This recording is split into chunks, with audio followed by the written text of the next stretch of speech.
Bağışlarken biz kabul ederiz. Kim boldan yeker, o boldan hem çok da biçer.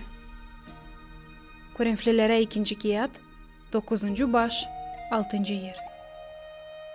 Jim Penner anadardı.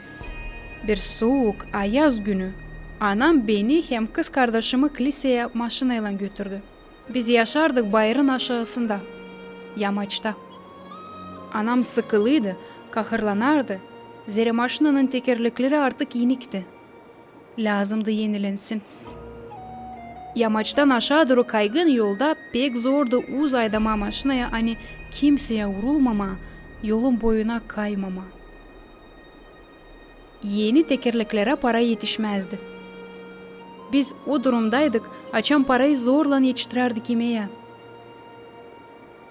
Kilisede ben hesap aldım, hani anam paraların 10. payını uzalttı, açan toplanılardı para başkalarına yardım etmediğini. Ben sayıkladım hani o paraları biz daha iyi kendimize kullanabilecektik. Onlar bize daha lazımlıydı. Ama anam düşünerdi başka türlü. Ben onu hiç anlayamazdım.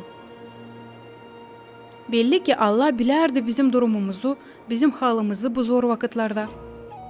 Ama anam sayardı ki para hangisini kazanırız, o değil bizim. İşi de kuvveti de kazanmadığını bize verir Allah. Biz de lazım o paraların bir payını verelim onlara kime daha lazımlı. Kilisede hizmetin bitkisinde bize yaklaştı bilinen hizmetçilerin biri. Da dedi, hesap aldım hani maşinanızın tekerlekleri pek inik. Gelin yarın benim magazinime, ben değiştireceğim onları size. Yeni hem kış tekerleklerini koyacağım. Anam dedi, sağ olun, o kadar ki ben sizinle ödeşemeyeceğim. Yok bir şey, bu benden bir yardım, parasız. O günü ben iki olayı bir taraftan seyrettim. Nice benim anam ağız parasından böldü başkasına, hem nice adam bütün yürekle kendi işinden böldü bize dini tekerlek. Bu insanlar derin kul verirler köklerini, yardımlaşarak başkalarına. Allah'ın padişahlığı şaşılacak bir yer.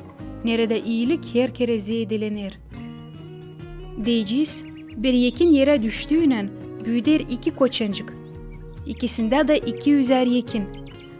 Bu 400 yekini yektiğiyle ta 160.000 büyüyecek. Bakın kaç yekin bir yekincikten gelir. Var iyi sözlemekler, angıları bize yekmek gibi, para gibi dönerler. Var iyi sözlemekler ruhumuza değini. Allah bilir ne de var daha çok zorumuz. Hem açar göklerin pencerelerini iyiliklerle. Verin, paylaşın, yekin da biçeceğiniz zedesinle.